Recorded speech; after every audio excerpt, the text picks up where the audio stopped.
एक मिनट, धीरज धर मनुआ।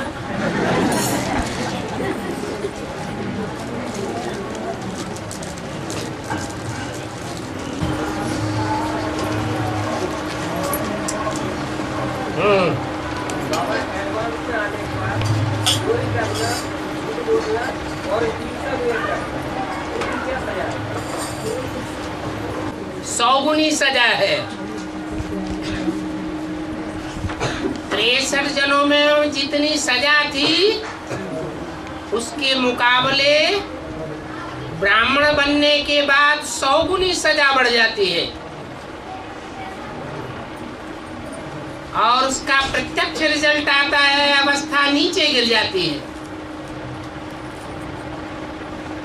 जो याद आना चाहिए वो याद नहीं आती। कहते हैं बाबा का चेहरा भी भूल जाता है।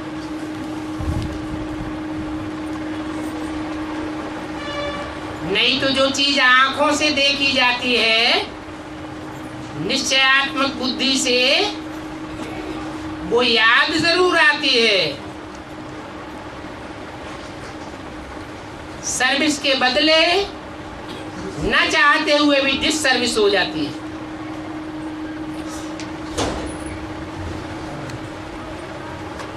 चाहते हैं कि गुणों की धारणा हो,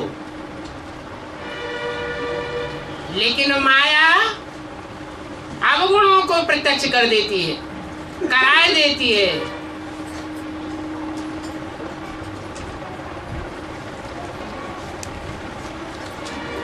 समझते हैं कि हम ज्ञान सुनाते हैं, लेकिन देवहानि के कारण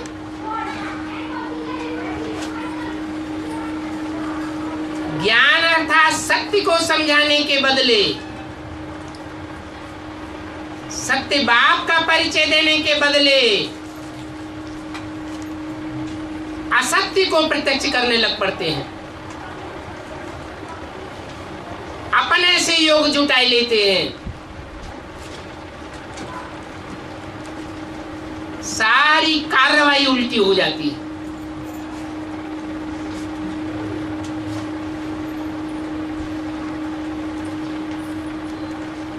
आए थे हर भजन को होटल लगे कपास, ऐसी हालत हो जाती है।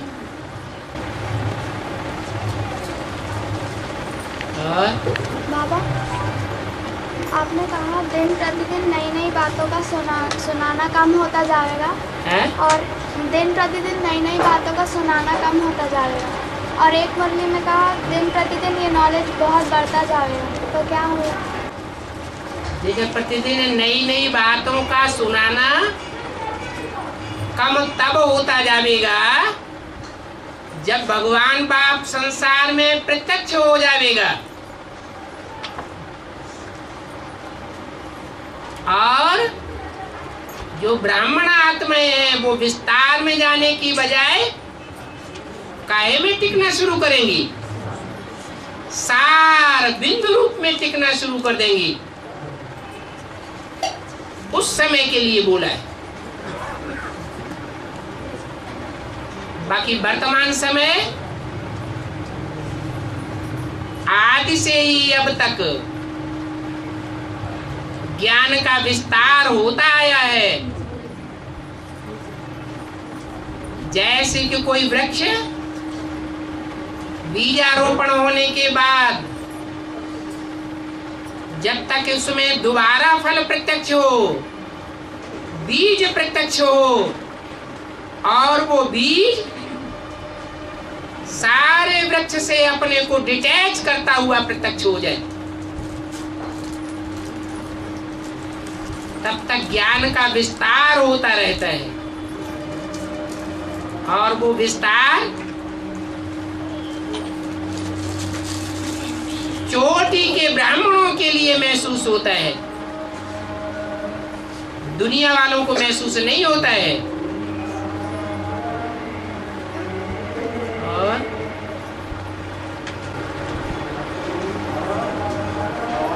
आखिरी 7 दिनों में जो विनाश होगा, है आखिरी 7 दिनों में जो विनाश होगा, आखिरी हाँ जी, माउंट आबू का हाँ हाँ जी,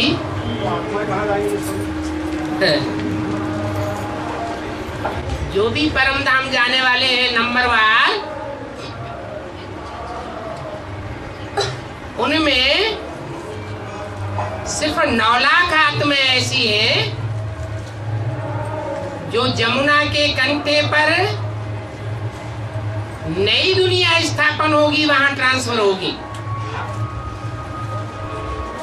उनमें भी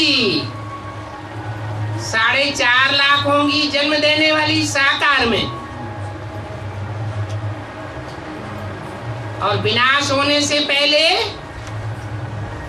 वो 4.5 लाख अव्यक्त स्वरूप में होंगी,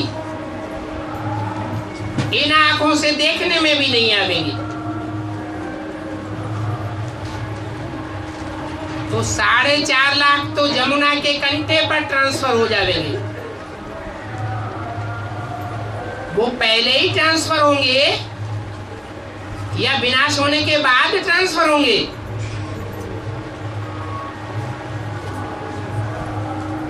पहले स्थापना होगी, स्थापना वाले पहले स्थिर होंगे नई दुनिया की स्थापना करने के लिए,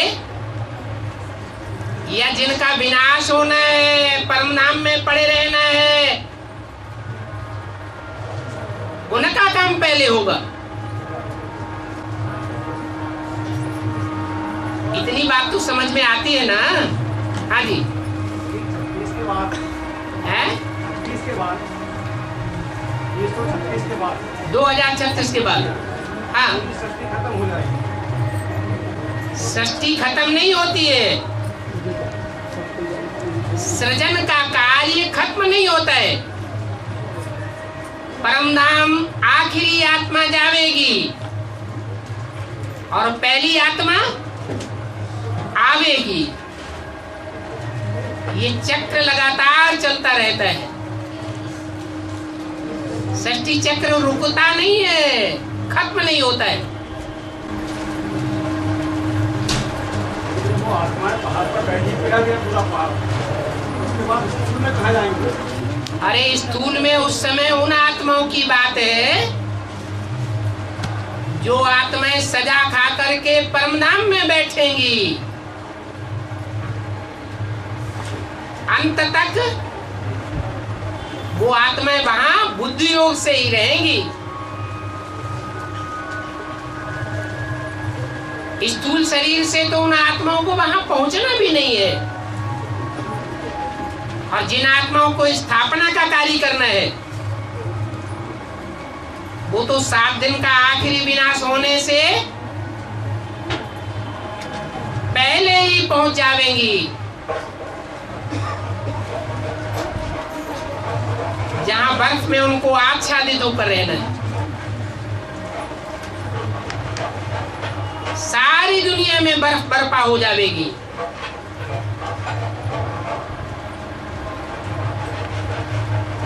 इतनी घनघोर मूसलाधार बरसात होनी है।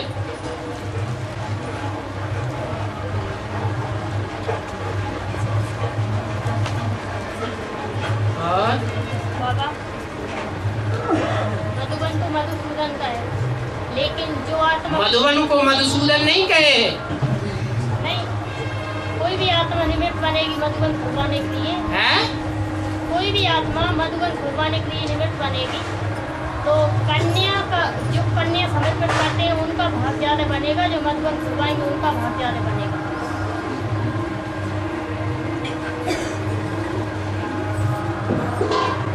मधुबन उसे कहा जाता है जहां मधुसूदन भी मौजूद हो, प्रैक्टिकल में, और बेहद की वैरागी वृत्ति भी मौजूद हो संगठन रूप में, और बेहद की मिठास वृत्ति भी बच्चों में मौजूद हो,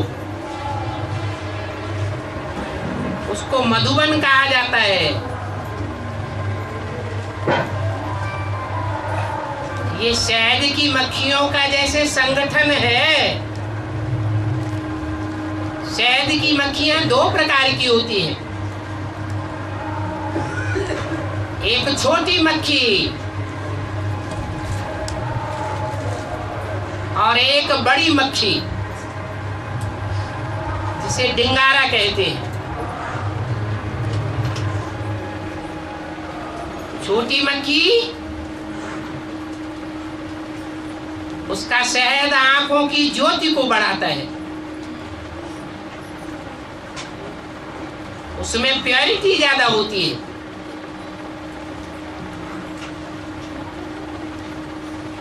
दोनों ही प्रकार की मक्खियों में संगठन जरूर होता है। संगठन अर्थात प्योरिटी। एक में योग के बल से प्योरिटी आती है और जो छोटी मक्खियां होती हैं उनमें जन्मजात प्योरिटी होती है। जन्म जन्मांतर के संस्कार होते हैं प्योरिटी के, इसलिए आंखों की रोशनी भी तीव्र होती है और उनका शहद औरों की भी रोशनी को तीव्र करता है।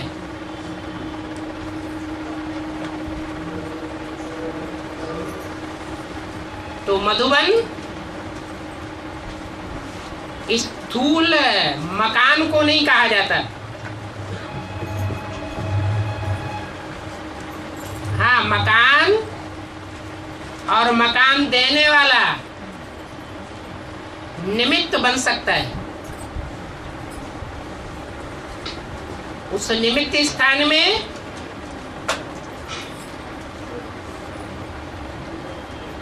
कन्याएं समर्पित होकर रह सकती हैं, लेकिन समर्पित होकर के रहने वालों में कोई जरूरी नहीं है कि सब प्योरिटी का पालन करने वाली हो। प्योरिटी अर्थात एक बाप दूसरा न कोई। अगर आपस में भी एक दूसरे में अटैचमेंट लगाव पैदा हो जाता है तो वो संगठन तोड़ने वाली है, मधुबन के वाइब्रेशन को बनाने वाली है या उखाड़ने वाली है? उखाड़ने वाली साबित होती है।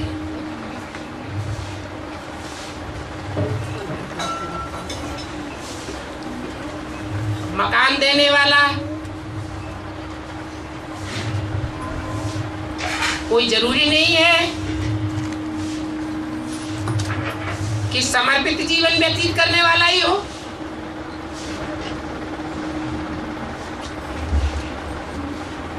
हो भी सकता है और नहीं भी हो सकता है। आदि में समर्पित भी हो सकता है और अंत में तमो प्रधान बन करके मधुबन को और स्थान को बिगाड़ने के निमित्त भी बन सकता है। इसलिए ये नहीं कह सकते कि मकान देने वाला मधुबन बनाता है या सरेंडर होने वाली कन्याएं मधुबन बनाती है। नहीं, दोनों ही मधुबन बना सकते हैं, लेकिन मधुबन संगठन को कहा जाता है। प्योरिटी से यूनिटी बनती है। उनकी निशानी होगी कि आपस में उन्हों का बहुत प्यार होगा, शहद की मक्खियों की तरह। जैसे शहद की मक्खियां छोटा सा बंगला बनाती है,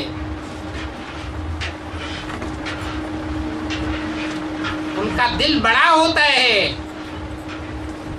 तो छोटे स्थान में भी कितनी मक्खियां पलती हैं।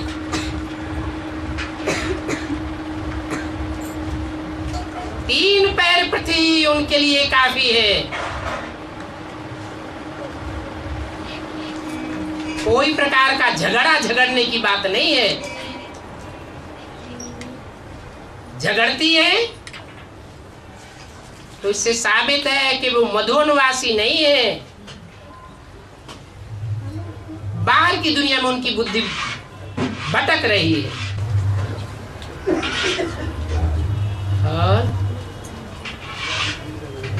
और भक्ति मार्ग में कहा है भगवान ही सब देता है, भगवान ही सब देता है। हाँ जी, तो ब्राह्मणों की दुनिया में फिर शूटिंग कैसे होती है? जो अज्ञानी आत्माएं हैं ब्राह्मणों की दुनिया में, वो अभी भी ये कहते हुए और समझते हुए देखी जा सकती हैं, चाहे वो सरेंडर्ड वर्ग में हो और चाहे वो नॉन सरेंडर्ड ब्राह्मण परिवार में हो। उनकी धारणा यही होती है कि बाबा ही सुख देता है और बाबा ही दुख देता है। ऐसी आत्माएं कौन से धर्म में कन्वर्ट होने वाली होंगी? ऐसा कौन सा धर्म है जिसमें ज्ञान के नाम पर अज्ञान ही अज्ञान भरा हुआ है? अल्लाह मियां ने सूरज बनाया, अल्लाह मियां ने चांद बनाया, अल्लाह मियां ने फर्श बनाया, अर्श बनाया, सारी अंधश्रद्धा की बातें सुनाते हैं। कर्म की थ्योरी का नाम निशान नहीं। तो जिनकी बुद्धि में ज्ञान नहीं होता है, ब्राह्मणों की दुनिया में भी ऐसे कन्वर्ट होने वाले 90% आत्माएं भरी हुई हैं, जो ज्ञान सूर्य की रोशनी में पलने वाली नहीं है। चंद्रमा इस्लामी, बौद्धिक, क्रिश्चियन आदि के अंधकार में पलने वाली है। उनकी ये धारणा बनती है कि भगवान ही सुख देता है, भगवान ही दुख देता है। ये बात बुद्धि में नहीं बैठेगी कि ड्रामा हमने बनाया है। 63 जन्मों की बनी बनाई बन रही, अब कछु बननी ना है। अगर ये बात बुद्धि में रहे तो कभी भी एक दूसरे के ऊपर उंगली नहीं उठाएंगे। दूसरे की हुई गलती को, अपने नजदीकी आत्मा की गलती को अपनी गलती समझेंगे। नहीं तो बुद्धि में बैठना चाहिए कि जब हम लक्ष्मी नारायण समान बन जाएंगे तो हमारे संसर्ग संपर्क में कोई भी असुर आत्मा नहीं आ सकती।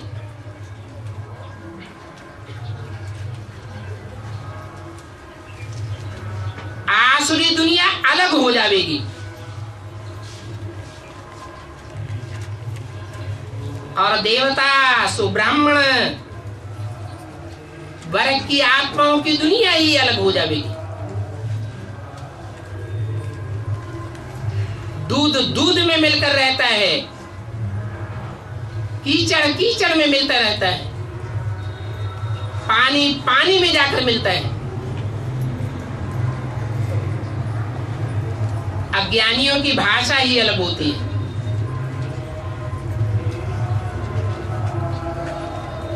और ज्ञानियों की भाषा अलग होती है।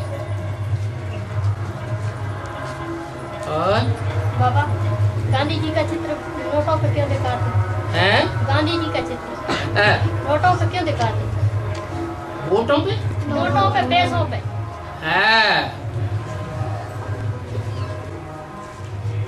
जो जिस धर्म का होता है वो अपने धर्म पिता को और धर्म की जो बड़ी बड़ी फॉलो करने वाली आत्माएं हैं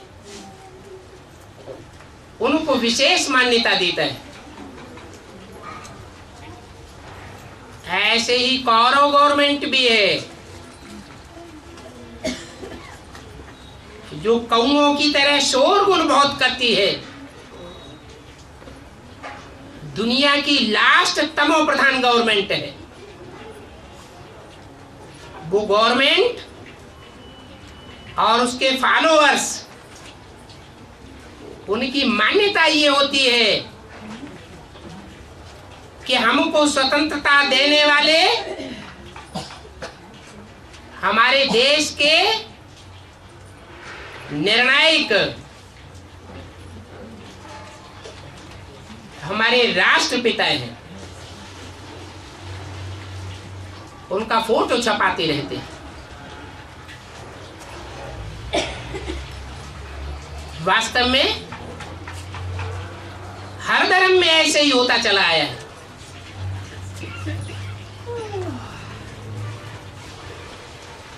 इसका फाउंडेशन यहां पड़ता है ब्राह्मणों की संगमित दुनिया में।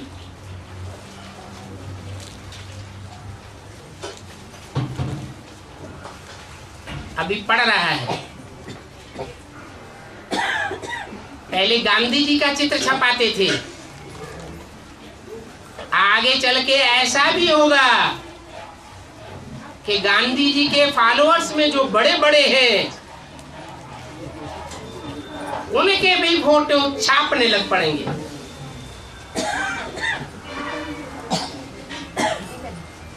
ऐसे ही होता है गिरती हुई दुनिया में।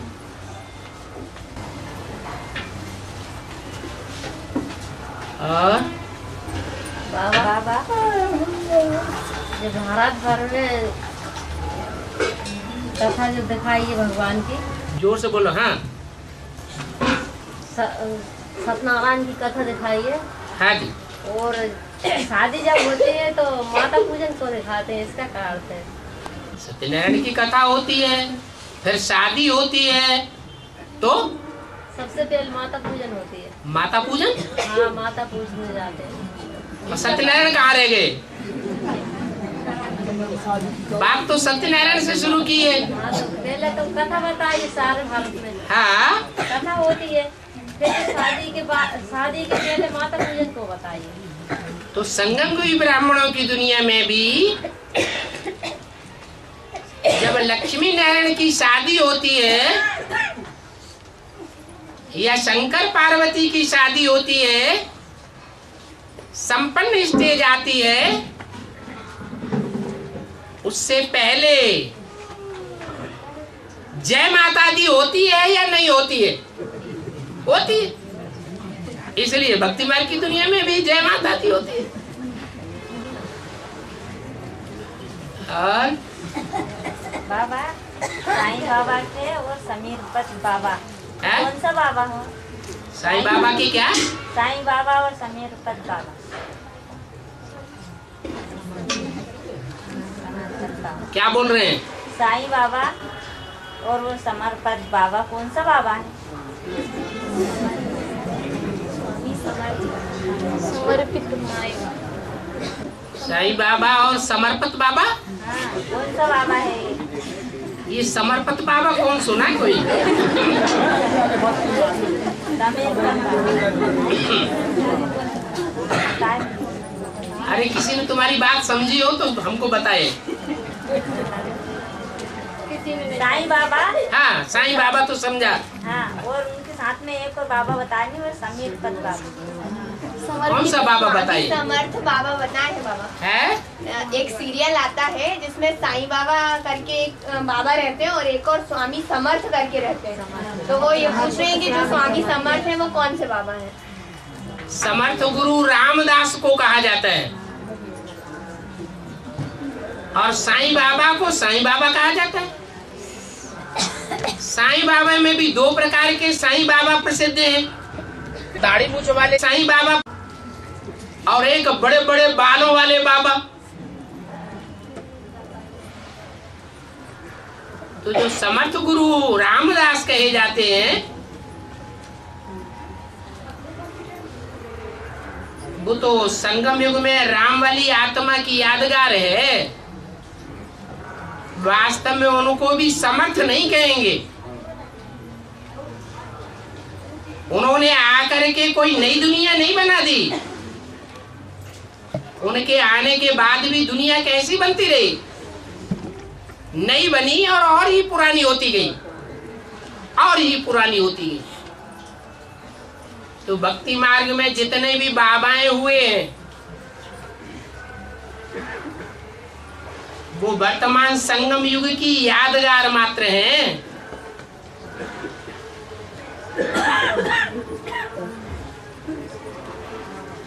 असली स्वामी बाबा समर्थ बाबा वो है जो समर्थी का काम कर दिखावे। वो काम है नरक को स्वर्ग बनाने का। इस काम में सब मनुष्य गुरु बाबाएं असमर्थ रहे, इसलिए नाम भले डाला हो समर्थ बाबा, लेकिन फिर भी समर्थ बाबा साबित नहीं हुए। और बाबा ने कहा कि बाप भी भारत में ही आते हैं, कृष्ण भी भारत में ही आते हैं, सीढ़ी भी भारत की है और भारत की ही भूल सभी जगह फैलती है। इसका क्या? भारत की ही भूमि भूल सभी जगह फैलती है। इसका क्या? पुराने से पुराना देश कौन सा है? भारत ही है। जब भारत देश था तो और सभी देश समुद्र के गर्त में समाये हुए थे। भारत देश में ही आबादी थी। मनुष्यों की जनरेशन देवताओं के रूप में फैली हुई थी। फिर द्वैतवादी युग शुरू हुआ। देवताएं तो अद्वैत देवता थे। जब द्वैतवादी युग शुरू हुआ तो एक भारत देश से दूसरा देश निकला। भारतवासी जाकर के उस देश में बसने लगे।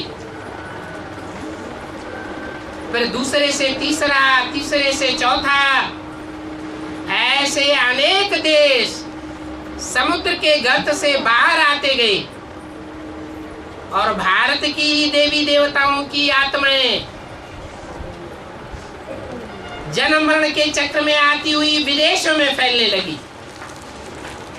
भारतवासी कन्वर्ट होकर के दूसरे देशों में और दूसरे धर्मों में जाते रहे। ये भारत की धूल है। धूल कहेंगे देह अभिमानी की मिट्टी जो द्वापर से शुरू होती है। वो देह अभिमानी की भारत की मिट्टी सारे विदेशों में फैल गई और दुनिया की आबादी बढ़ गई।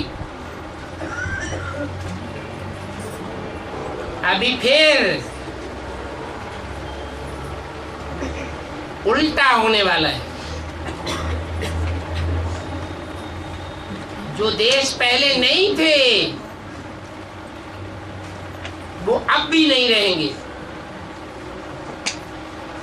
समुद्र के गर्त में समा जाएंगे। जो देश पहले भी था और अभी भी है वो आगे भी रहेगा।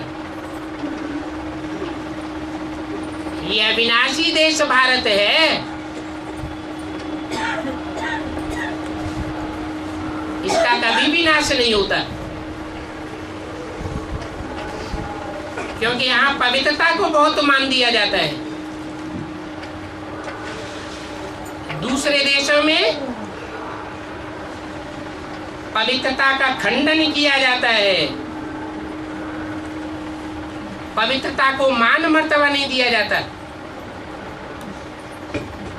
डाइवोर्स की प्रथा को बढ़ावा दिया जाता है।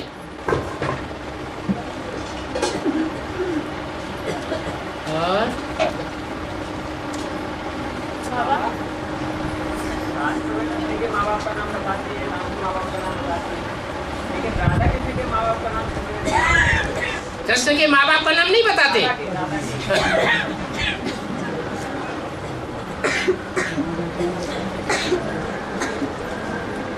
आपकी जानकारी कम है।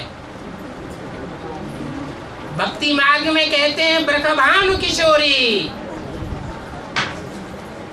क्या कहते हैं? ब्रख, ब्रख माने बैल और भानु माने सूरज। ये दोनों शब्द मिलाने से बनता है ब्रखभानु। और किशोरी माने कन्या। पहले किसकी कन्या है? ब्रख, बैल की कन्या। ब्राह्मणों की दुनिया में बैल कौन है? ब्रह्मा बाबा। वो अभी भी ब्रह्मा की चलाई हुई परंपराओं में पल रही है। बाद में ज्ञान सूर्य की भी बनने वाली है। इसलिए ब्रख, वहां ब्रख शब्द पहले और भानु शब्द बाद में दिया जाता है। और बाबा शंकर पार्वती गगन बिहार को गए तो वहाँ पे मतलब वो शंकर जी तो याद में बैठ गए तो उनने पूछा आपसे बड़ा कौन है भगवान जो आपको? किसने पूछा? पार्वती जी ने। आप किसको याद करते रहते हो? तो शंकर जी ने बताया मुझसे बड़े हैं राम जी।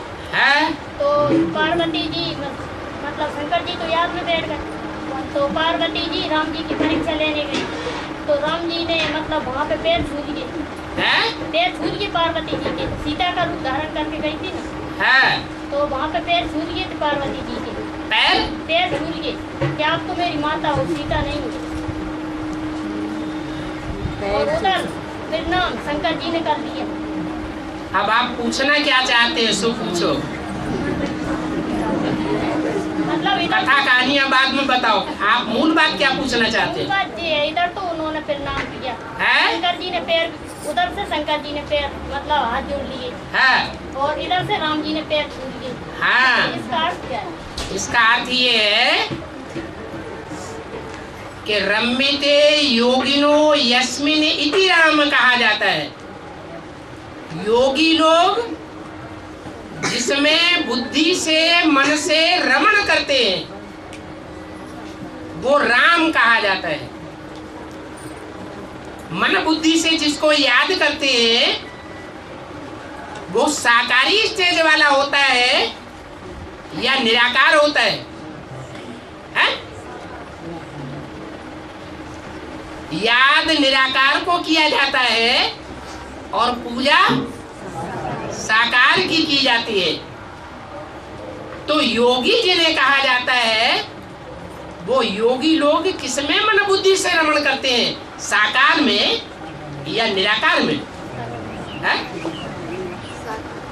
अरे निराकार को राम कहा जाता है, साकार को कृष्ण कहा जाता है।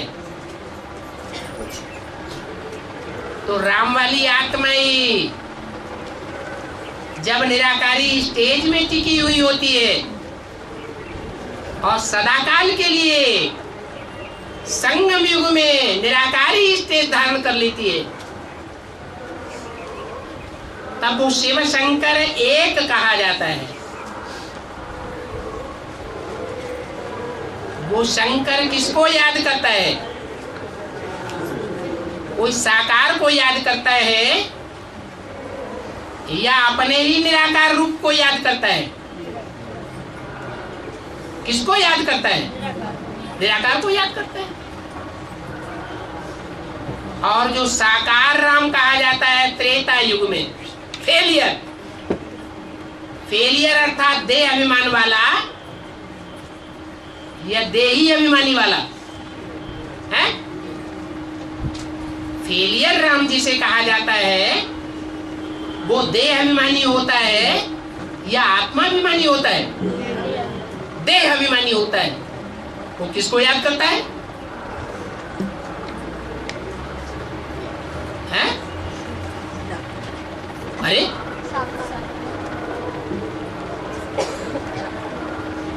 ब्राह्मणों की बेसिक दुनिया में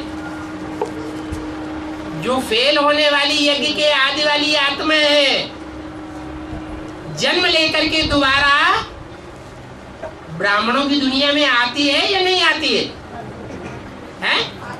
आती है। फेलियर होके आती है या पास होके आती है? हैं? पास होके आती है।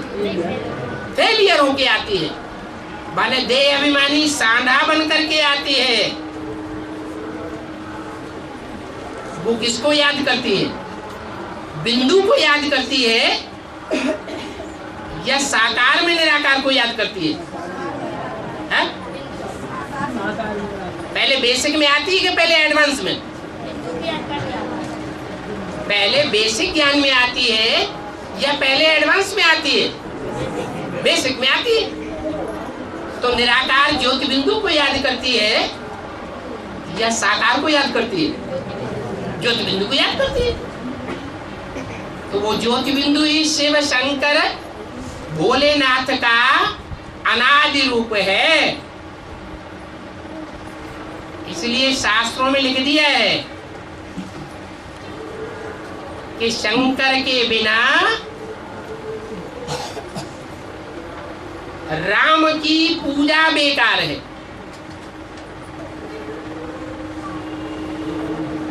राम भगवान को कहा जाता है और राम भगवान के बगैर शिव की पूजा बेकार है।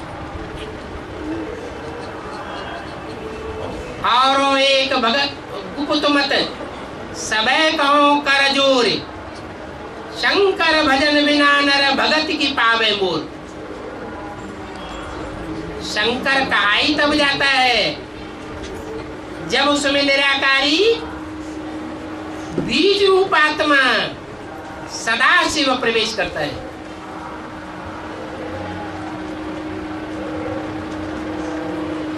दोनों एक दूसरे के पूरक हैं।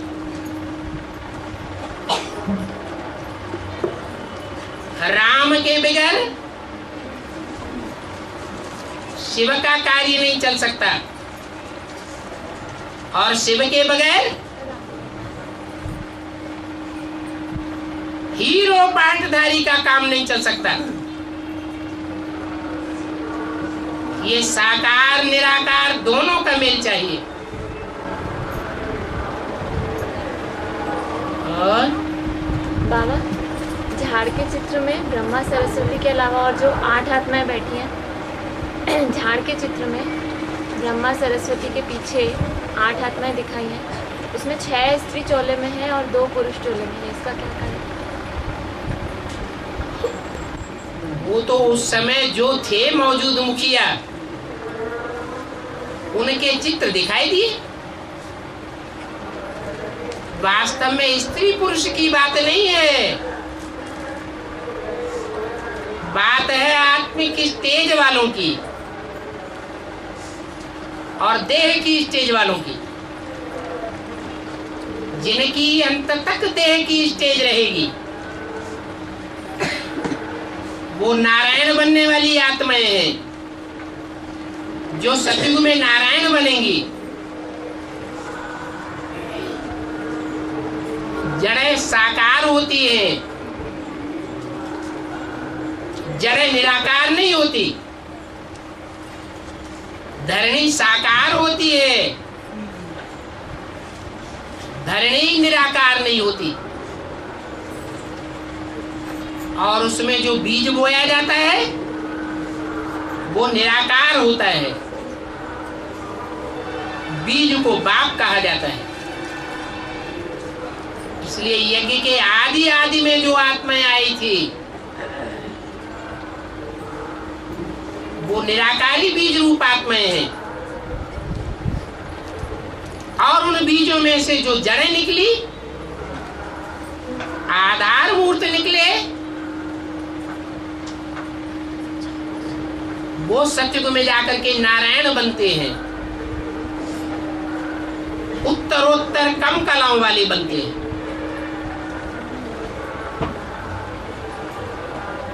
बीज तो अपने में संपूर्ण होता है, परंतु जैसी धरनी वैसा ही कमजोर या पावरफुल फल निकलता है।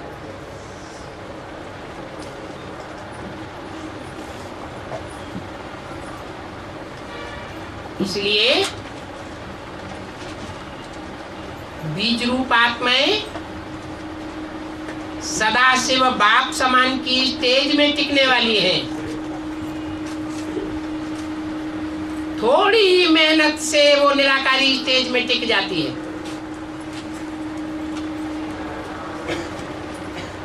और जो जड़ स्वरूप आत्माएं हैं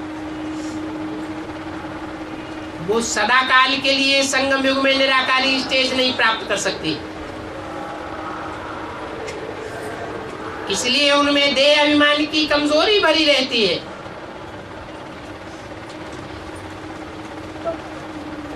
और सतयुग में कम कला वाले नारायण बन जाते हैं। द्वापर युग में कमजोर धर्मों में कन्वर्ट हो जाते हैं। जो बीज रूप आत्माएं हैं मुट्ठ भर, वो कन्वर्ट नहीं होती है। हाँ, कोई में हल्का छिलका होता है और कोई में देह अभिमान का मोटा छिलका होता है। जिनमें मोटा छिलका होता है उनको धर्मराज के डंडों की पिटाई ज्यादा सहन करनी पड़ती है।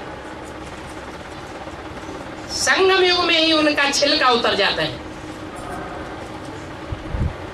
और जिनका महीन छिलका होता है वो ज्ञान में आने मात्र से ही वो छिलका उतर जाता है। जैसे कोई बीज होते हैं पानी में भिगोए जाते हैं, भिगोने से ही उनका छिलका अलग हो जाता है।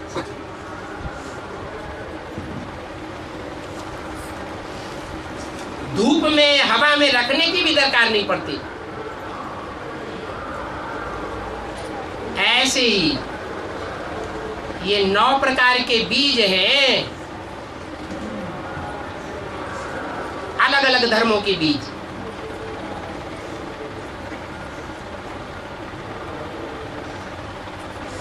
कोई आत्माभिमानी रहते हैं अंतिम जन्म तक,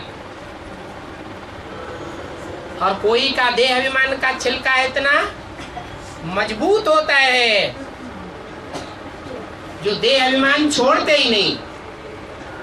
द्वापर युग शुरू होते ही दूसरे धर्म में कन्वर्ट हो जाते हैं। और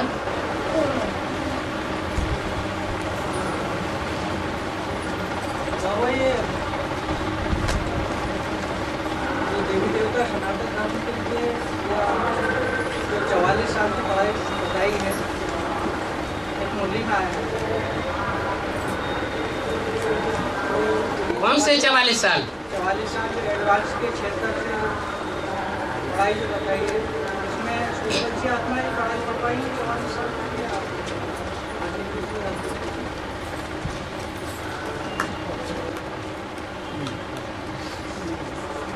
40 वर्ष जो है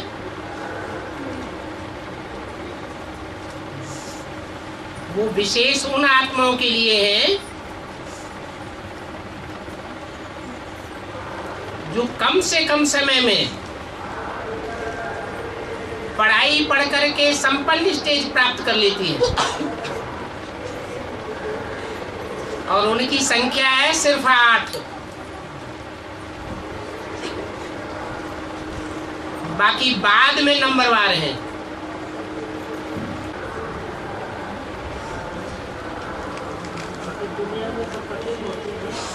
पतित दुनिया में सब पतित। हाँ जी, विजय माला के आह्वान कर दिया है तो वो तो पावन नहीं है। विजय माला नाम दिया है, लेकिन वो विजय माला तब है और तब ही बनती है जब उसमें ज्ञान का सूत्र भी मौजूद हो। अभी तो वो न विजयमाला है और न रुद्रमाला है, सिर्फ समझाने के लिए बताया है। उनमें स्नेह का धागा विशेष है, ज्ञान नहीं है, क्योंकि ब्रह्मा के फॉलोअर्स हैं, स्नेही आत्माएं हैं। ज्ञान सागर बाप के बच्चे नहीं हैं डायरेक्ट। हाँ, वो धागा भी जब ज्ञान के सूत्र में मिलकर के एक हो जाएगा और सूत्र में जो जो मण के पिरोए जावेंगे, चाहे वो रुद्रमाला के हो चाहे वो विजयमाला के हो, वो पक्की विजयमाला कही जाएगी। अभी तो न कोई विजयमाला है और न कोई छाती ठोक करके कह सकता है कि हमने 5 विकारों के ऊपर विजय प्राप्त कर ली। विजयमाला तो बनेगी तब पक्की जब ज्ञान और योग अर्थात स्नेह दोनों के सूत्र में समान रूप से बंध जाए। वो प्रवृत्ति की माला है। अभी तो सारी दुनिया में निवृत्ति मार्ग का पसारा है, प्रवृत्ति का पसारा नहीं है।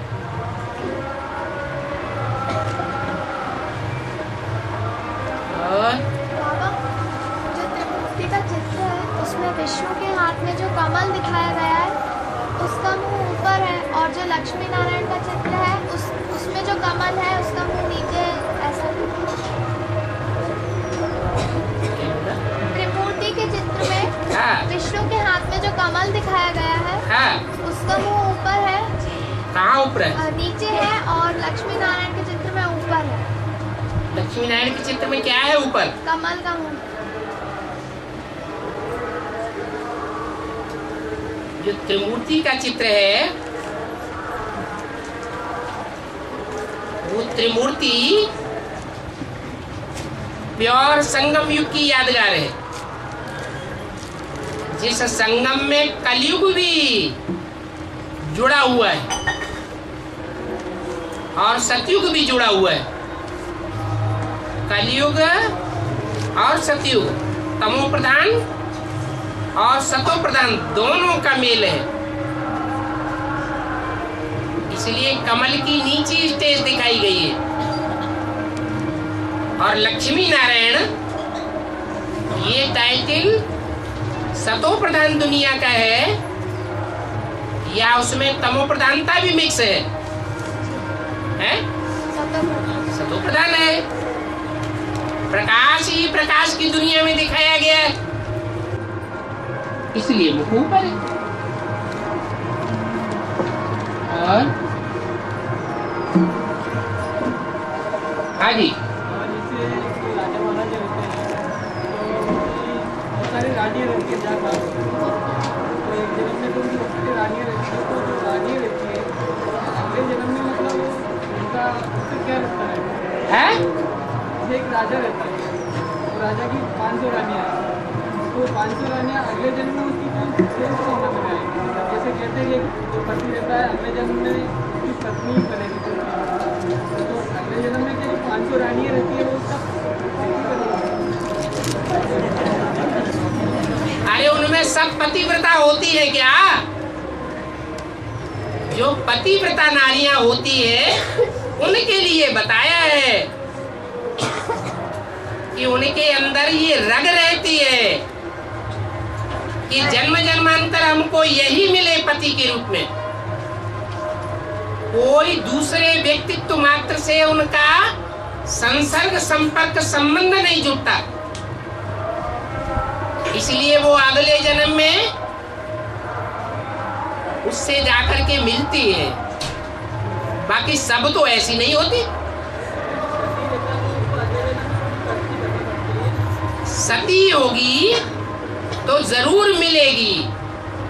अब वो राजा रानी बनकर के मिले या साधारण व्यक्तित्व बनकर के मिले, इसकी कोई गारंटी नहीं है। और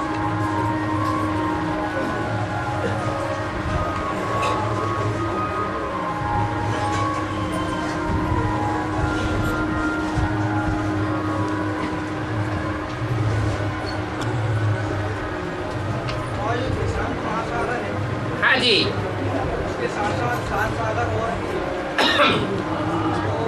उसके साथ साथ नहीं है, उसके साथ 6 सागर और हैं।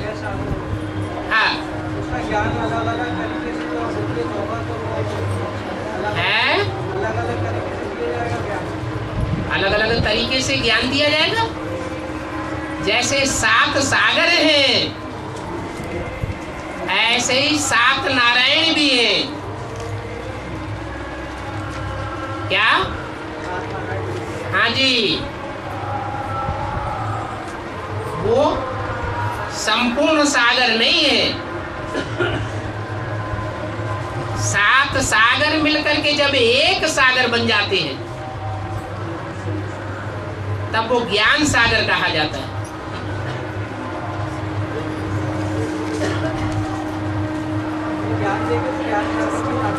है? वो अपनी अपनी सीमा में बने हुए हैं।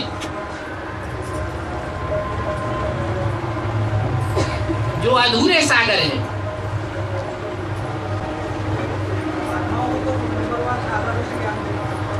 बिल्कुल बिल्कुल आ रही है। हाँ जी, और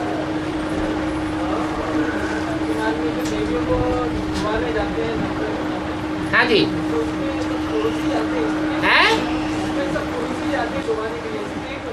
अभी ब्राह्मणों की दुनिया में बेसिक नॉलेज का रिजल्ट सामने आया।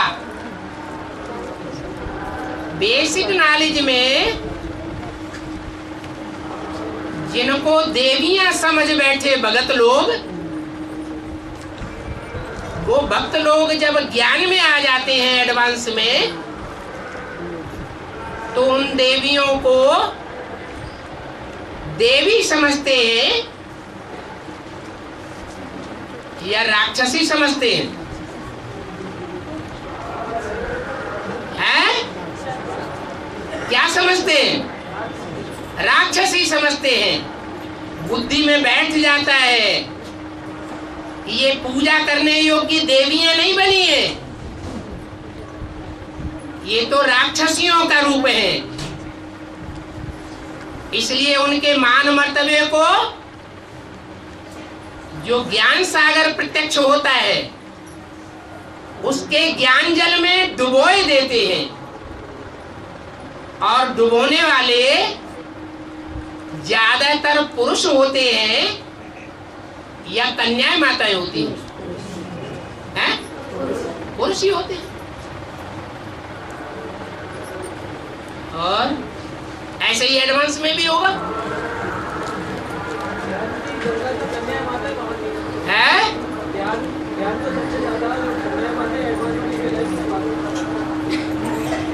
क्या बोल रहे हैं? हाँ,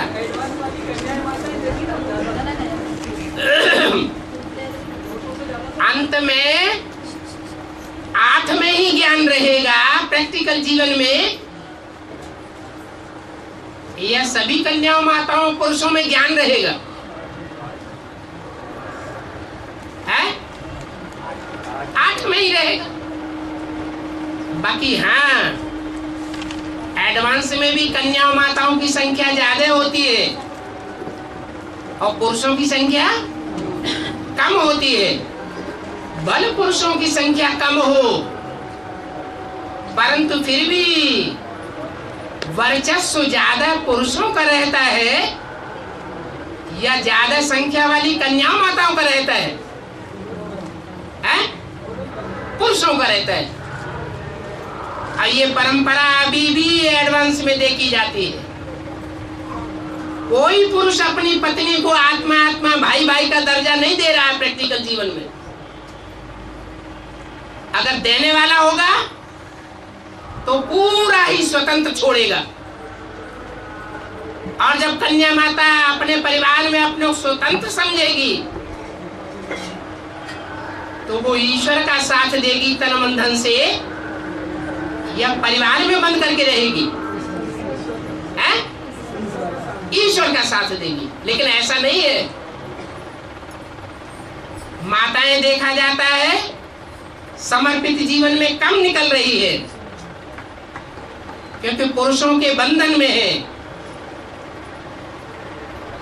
चाहना होते हुए भी, चाह करके भी माताएं बंधन में है, और कन्याएं ज्यादा समर्पित हो रही है, जिनके अंदर जीवन का अनुभव ही नहीं है, वो समर्पित हो रही है। और जिनके अंदर जीवन का अनुभव भी है, उनको बांध करके रखा हुआ है, और वो बांधने वाले सब रावण संप्रदाय है।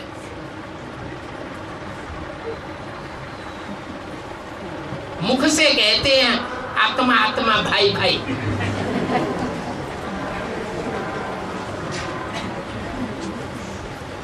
और है तो माताओं ने दाढ़ी मूछ वाला बन करके पिछले जन्मों में बंधन में बांधा होगा।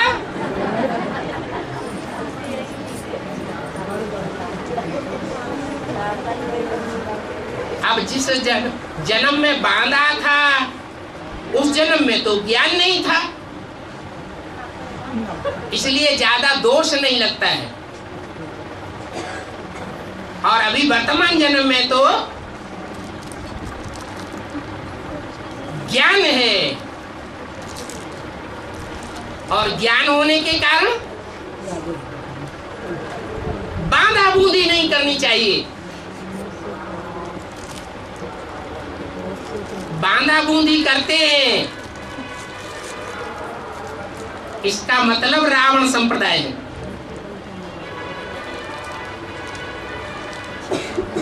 सीताओं को जेल में रह करके सहन करना पड़ता है, इसलिए बोला है तुम सब सीताएं हो।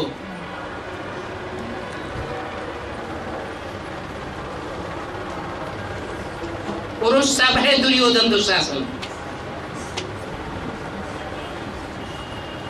मारे गए बिहारी लाल।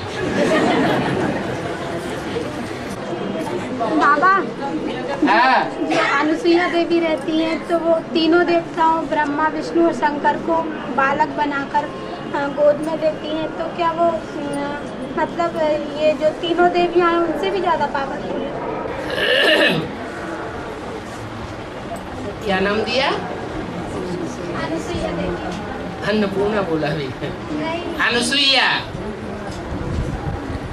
अनुसुईया के लिए दिखाते हैं कितनी पवित्र थी, जिसके पति का नाम क्या था?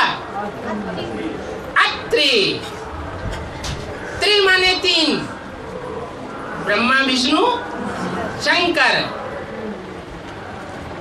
लेकिन आ माने नहीं, अर्थात जो तीन देवताओं की कोटि में नहीं है, एक ही है, वो है अत्रि। वो कौन है? ना उसको ब्रह्मा कहेंगे, नीची स्टेज वाला, ना उसको विष्णु कहेंगे, मध्यम स्टेज वाला स्वर्ग का देवता, और ना उसको शंकर कहेंगे। देवताओं में महादेव, बड़े से बड़े देवता भी नहीं कहेंगे, उसको सिर्फ कहेंगे गॉड फादर, भगवान।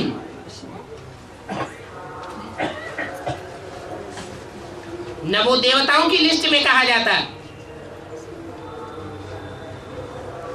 न महादेव की लिस्ट में कहा जाता, और न मनुष्यों की लिस्ट में कहा जाता। उसको कहेंगे अत्रि। कौन सी आत्मा हुई है? अरे शिव बाबा वो संपन्न स्टेज है जहां वो सिर्फ हेवनली गॉड फादर है, जिसके लिए गायन है भगवान आते हैं तो भगवान भगवती बनाते हैं। भगवान भगवती को देवी देवता नहीं कहेंगे,